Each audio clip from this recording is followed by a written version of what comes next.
Hello à tous, aujourd'hui on se retrouve pour une nouvelle vidéo. Aujourd'hui je vous raconte le triathlon de la Madine.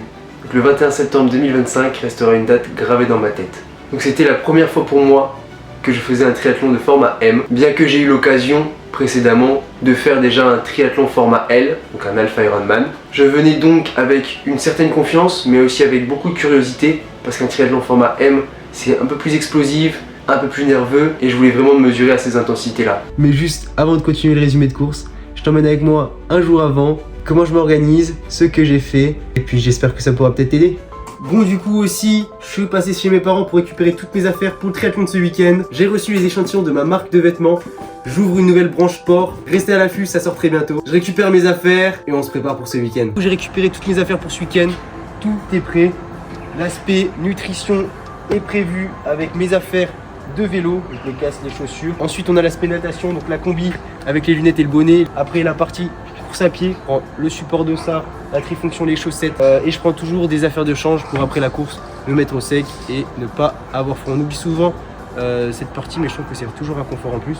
Le vélo, ça sera mon vélo habituel, mon Canyon Endurace CF7 avec qui j'ai fait l'Iron, qui est vraiment incroyable pour débuter.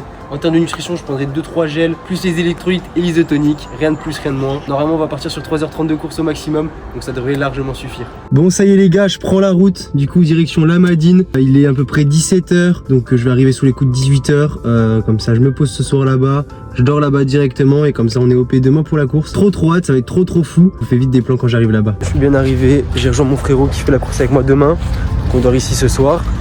Et on va peut-être aller chercher les dossards ce soir comme je vous ai dit et puis let's go. Part les gars. Qu'est-ce que je voulais faire? On va chercher les dossards. Et puis moi j'ai été chez le coiffeur. Putain il est beau, il est beau. Premier triathlon pour toi demain. Ouais. Quoi ouais. Bah ouais. Incroyable. On a eu beaucoup de chance parce que la veille de la course il faisait grand bleu. C'était vraiment très agréable. On a pu faire un sacré repérage du village et du départ de la natation. On est passé du coup au retrait de dossards. Donc il n'y avait pas grand monde, c'était vraiment agréable. On a pu discuter un peu avec les bénévoles. Et puis comme avant chaque début de course, on est parti faire la photo dossard au bord de l'eau. C'est bon, le dossard est récupéré. Salut l'équipe. On a eu un petit sac en cadeau. Ouais, franchement génial. Il va vous montrer. Allez, beau petit sac magnifique. Ça c'est carré de fou. Avec dossard, les tatous et c'est ready. Ouais, aujourd'hui c'était le format L. Et demain S le matin et nous on part l'après-midi pour le format M. Tranquille, souple, et ça va être fou. Péripétie du soir. Heureusement que quand je te ferme à 19h30, il est 19h20 quand on est parti du camping. On a réussi à choper des pâtes, c'est good. Parce que là sinon on avait 500 grammes de pâtes pour deux repas. Ça sentait mauvais. Ça pue du cul. Bon ça y est c'est le jour J, il pleut comme vache qui pisse. Ça va être particulièrement bizarre, particulièrement chaud. On va voir. Baisse de motivation. Non, il faut pas dire ça. Et du coup on va voir le triathlon S là, il y a la fin les premiers qui arrivent donc let's go.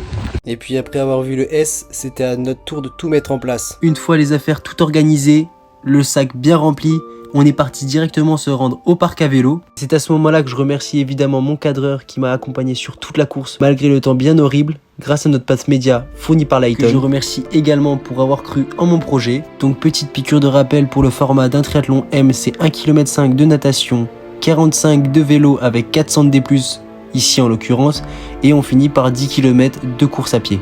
Voilà, installation du vélo finie, on peaufine les dernières affaires pour les transitions. Dernier petit briefing pour mon frérot car c'était vraiment son premier triathlon et ça me tenait à cœur de l'aider un maximum avec les connaissances que j'avais. On s'échauffe et on rejoint directement le départ natation. Dès l'échauffement, il y avait une ambiance vraiment électrique. Les concurrents se préparaient sous un ciel menaçant et tout le monde savait que la météo allait jouer un rôle important sur cette course. Malgré le froid piquant, j'étais vraiment déterminé à donner le meilleur de moi-même. Je me lance donc dans l'eau avec énergie, trouvant rapidement un rythme fluide. Les premiers mètres se passent très bien, prends confiance et je commence à installer mon rythme de course. Mais à mi-parcours, un incident vient changer la donne. Un coup de pied malheureux dans les côtes, la douleur est immédiate. Je perds mon souffle, je suis même obligé de me mettre quelques secondes sur le dos pour reprendre de l'air. Pendant un instant, j'étais à deux doigts de lever le bras en l'air pour demander l'aide au sauveteur. Mais au fond de moi, je sais que je peux continuer. Alors je repars, même si le crawl devient presque impossible, je suis obligé de faire que de la brasse sur la fin de la natation. Je termine cette natation mentale, je suis soulagé de sortir de l'eau, mais déjà marqué physiquement et mentalement. Allez mon gros, ça va être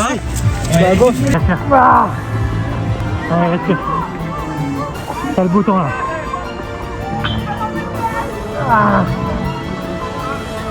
Ils arrivent à sortir de la natation dans les temps.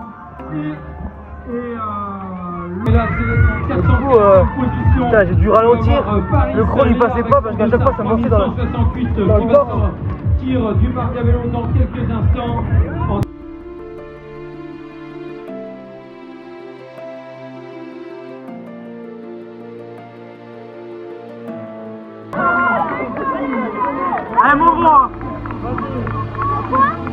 Heureusement sur le vélo, je reprends confiance. Je retrouve vite mes sensations et redouble pas mal de concurrents. Les kilomètres défilent et malgré la météo glaciale et dangereuse, j'essaye de maintenir une bonne allure. J'avais prévu de faire la partie vélo qui était assez roulante en 30-31 de moyenne. Malheureusement, je crois que je la finis en 29 de moyenne au vu des sols glissants. Mon vélo devient une revanche sur la natation, une façon de prouver que je suis encore dans la course.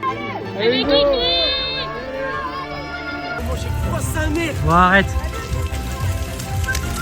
Ça va? Ouais, le vélo c'est passé nickel. Hein? Ouais, nickel. On va plus arriver là. Putain, il s'est endormi ou quoi? C'est vrai? Ça va comment? Super. C'est vrai?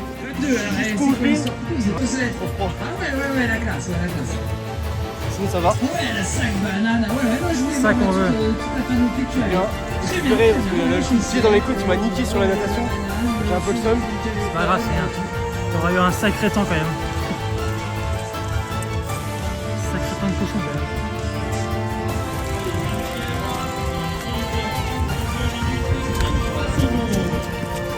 Allez mon poulet hein.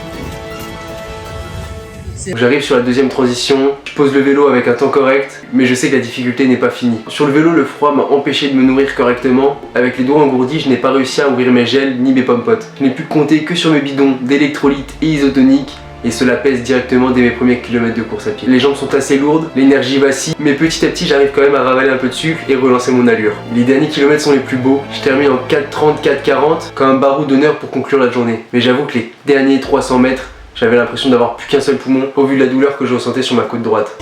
Théodore. Bon temps, Étienne.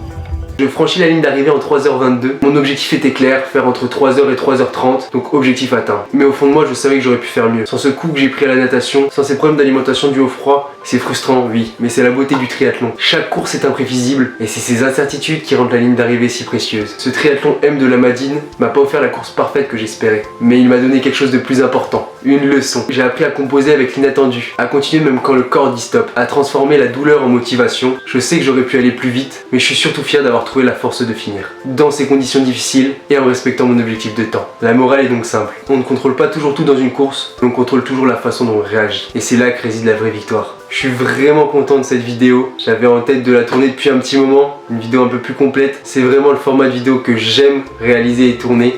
J'espère que ça vous plaira. Je vous dis à très bientôt pour une prochaine vidéo. C'était Run Michigo.